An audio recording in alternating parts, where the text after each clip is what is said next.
नमस्कार दोस्तों, मैं निर्मला आज आपके लिए लेके आई हूँ आरबीएससी की कक्षा 8वीं के इम्पोर्टेंट क्वेश्चन जो आपके रीट के अलावा अन्य एग्ज़ाम में भी काम आएंगे। तो देखते हैं, चलिए कौन से क्वेश्चन है। क्वेश्चन नंबर 1, भारत की कुल जनसंख्या का कार्यशील भाग है।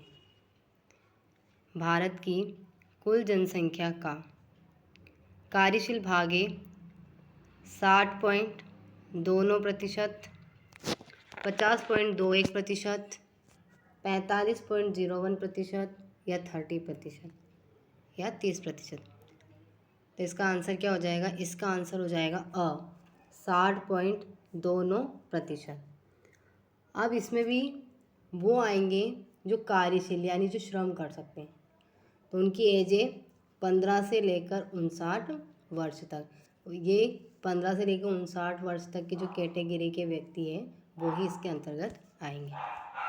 अगला देखिए, राजस्थान की पुरुष साक्षरता दर है कितनी है? 79.02%, 62.15%, 40.12% या 34.12%। तो क्या आंसर होगा? तो राजस्थान की जो पुरुष साक्षरता है वो है 79.02%। अब क्वेश्चन ये बनता है कि महिला की कितनी है? महिलाओं की जो पुरुष साक्षरता दर है वो कितनी है?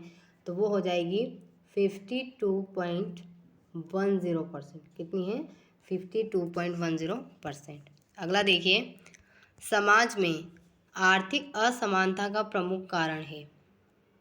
समाज में आर्थिक असमानता का प्रमुख कारण है असमानता, आर्थिक है ना, परिश्रम का अंतर, योग्यता का अंतर, अवसरों की असमानता या उपयुक्त सभी।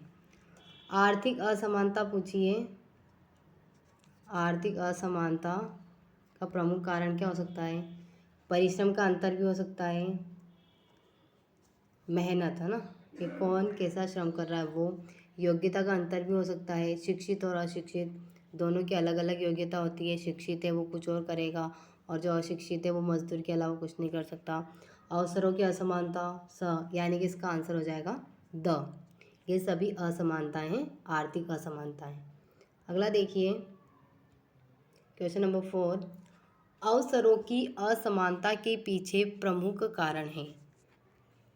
ऊपर क्वेश्चन आया था आर्थिक असमानता, जिसमें अवसरों की असमानता भी उसका आंसर था, लेकिन अब क्वेश्चन है अवसरों की असमानता के पीछे प्रमुख कारण है पूर्वाग्रह, रूढ़िबद्धता, भेदभाव या उपयुक्त सभी।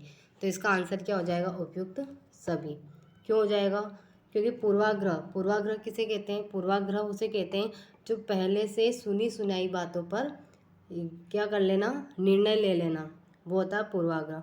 और रूढ़िबद्ध वो होता है जो पहले से पारंपरिक जो प्रथाएं वथाएं चली आ रही हैं, वो होता है रूढ़िबद्ध। भेदभाव, लड़के और लड़की में भेदभाव होना, जातिवाद भेदभाव होना, ये भेदभाव में आता है। तो इसका आंसर हो जाएगा द, उपयुक्त सभी। अगला देखिए, सामाजिक परिवर्तन लाने की जिम्मेदारी है। अगर समाज में कोई परिवर्तन लाना है तो उसकी जिम्मेदारी किसकी है? व्यक्ति की, समाज की, सरकार की या उपयुक्त सभी की। तो किसकी जिम्मेदारी बनेगी? सभी की बनेगी, इसलिए आंसर हो जाएगा उपयुक्त सभी की। अगला होगा क्वेश्चन नंबर 6, निम्नलिखित में से विकसित देश है? Bharat, Brazil, Indonesia, America. तो कौन सा हो जाएगा आंसर? विकसित देश पूछा है तो वो हो जाएगा अमेरिका। आंसर हो जाएगा द। अब भारत, ब्राज़ील और इंडोनेशिया ये क्या है? ये विकासशील है, ये अभी पूर्ण विकसित नहीं है, इनको विकासशील की श्रेणी में रखा जाएगा। अगला देखिए, क्वेश्चन नंबर 7, भावी पीढ़ियों को ध्यान में रखते हुए वर्तमान पीढ़ी की आवश्यकताओं की पूर्ति हेतु प्राकृतिक संसाधनों का दोहन कहलाता है। मानव विकास, आर्थिक विकास, औद्योगिक विकास या सतत विकास। तो क्या कहलाएगा? वो कहलाएगा द सतत विकास। ओके, अगला देखिए, क्वेश्चन नंबर 8, भारत गणराज्य है क्योंकि? भारत गणराज्य है, इसका क्या कारण है? भारत में स्वतंत्र न्यायपालिका है। भारत धर्मनिरपेक्ष राज्य है। राष्ट्रपति वंशानुगत ना होकर निर्वाचित होता है। प्रधानमंत्री सर्वोच्च पदाधिकारी है। तो इसका आंसर क्या हो जाएगा? इसका आंसर हो जाएगा स। जो राष्ट्रपति है भारत में वंशानुगत ना होकर निर्वाचित होता है। ओके, अगला देखिए क्वेश्चन नंबर 9। भारत का संविधान लागू हुआ। भारत का संविधान कब लागू हुआ?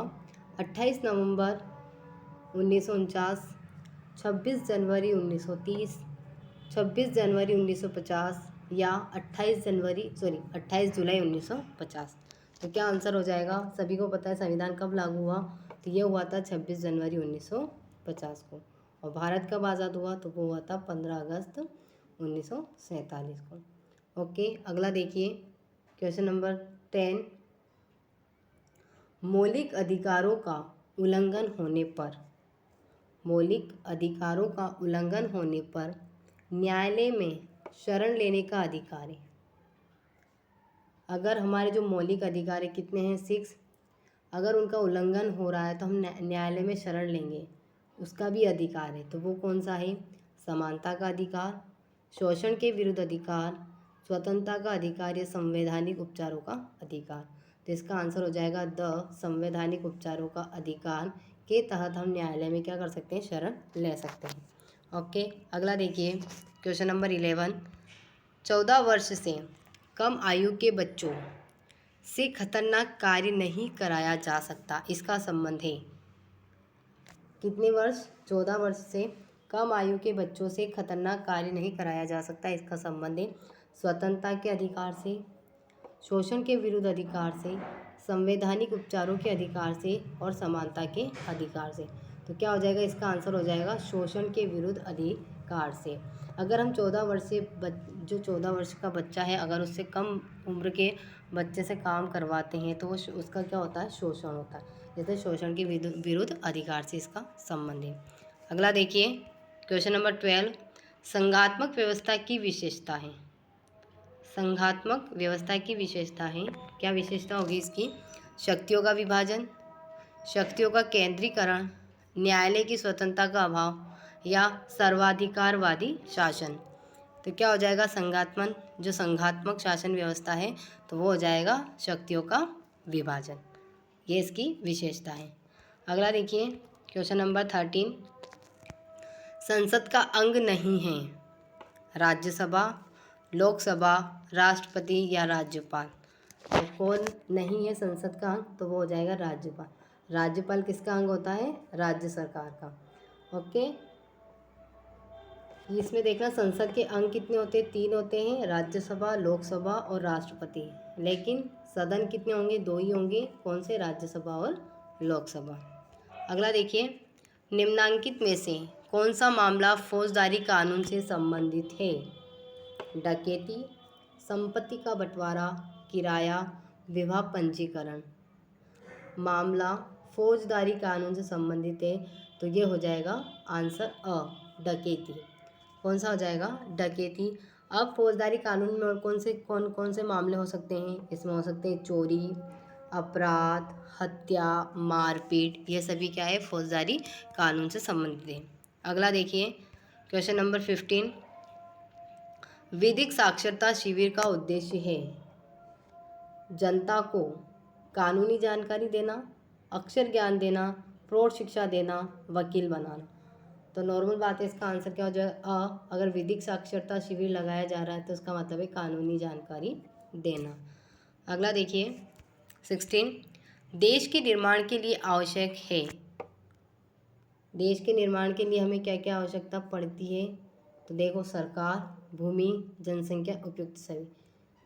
हमें किसी देश का निर्माण करना तो हमारे पास सरकार भी होनी चाहिए देश को चलाने के लिए, भूमि भी होनी चाहिए और जनसंख्या भी होनी चाहिए। तो आंसर हो जाएगा द उपयुक्त सभी। अगला देखिए, अग्नि नामक हथियार है। अग्नि नामक हथियार कौन सा हथियार है? टैंक है, लड़ाकू विमान है, या विमान वाहक पोत है, या प्रक्षेपास्त्र है। तो जो अग्नि नामक हथियार है ये क्या है? एक प्रक्षेपास्त्र है। अब प्रक्षेपास्त्र क्या होता है? तो प्रक्षेपास्त्र वो होता है जो फेंक कर उपयोग में लाया जाने वाला जो अस्त्र या हथियार होता है उसे कहते हैं हम प्रक्षेपास्त्र। ओके, अगला देखिए क्वेश्चन नंबर 18।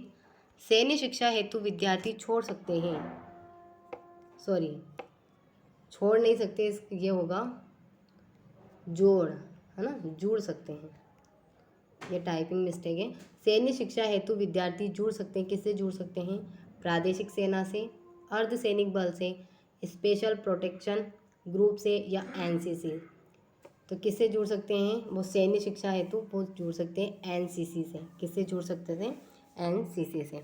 अब एनसीसी की फुल फॉर्म क्या होता है? क्या होगी एनसीसी की फुल फॉर्म? वो हो जाएगी नेशनल कैडेट कॉर्प्स। इसकी स्थापना कब हुई थी? इसकी स्थापना हुई थी 15 जुलाई 1948 को। कब हुई थी? 1948 में इसकी स्थापना की गई थी। अगला देखिए 19। भारत में मुख्य रूप से बैंक के कितने प्रकार हैं? 2, 3, 4, 5। कितने प्रकार हैं? तो मुख्य रूप से 2 प्रकार हैं, और फिर 2 प्रकार के अंदर बहुत सारे बैंक आते हैं। 2 में भी कौन से? एक तो अनुसूचित और एक गैर अनुसूचित। ओके, अगला देखिए पारिवारिक मकान क्षतिग्रस्त हो गया है। किसी का जो पारिवारिक मकान है वो क्षतिग्रस्त हो गया है, तो किस प्रकार का बीमा लागू होगा इस पर? जीवन बीमा, यात्रा बीमा, गृह बीमा या मोटर बीमा? तो मकान क्षतिग्रस्त हुआ है तो कौन सा बीमा लागू होगा? गृह बीमा लागू होगा। ओके, तो ये थे 20 क्वेश्चन जो आपके लिए बहुत ही हेल्पफुल होंगे। तो मेरे चैनल को लाइक करें, सब्सक्राइब करें और कमेंट बॉक्स में बताएं कि आपके कितने सही होते हैं। Thank you.